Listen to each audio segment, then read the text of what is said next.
Ang hamon na iyan ng tricycle rider na uwi sa suntukan nila ng rider ng nabangga niyang motorsiklo. Sinipa ng rider ang tricycle driver. Sumagot naman ng suntok ang motorista, kaya't natumba ang rider. Ilang saglit pa, muling lumapit ang tricycle driver at kinuha ang susi ng motorsiklo ng rider.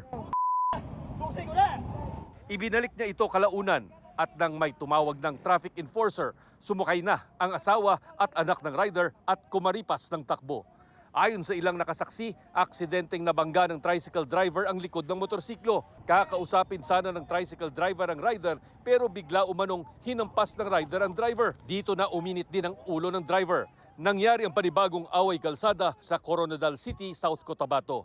Pinakahuli ito sa tila humahabang listahan ng mga away kalsada kamakailan. May mga gumamit pa ng plaka na pangkongresista lang. Ang malalala, mga away na nauwi sa walang saysay na pagkawala ng buhay. Mismong si Pangulong Bongbong Marcos ay nababahala sa aniyay kultura ng pagiging siga sa kalsada.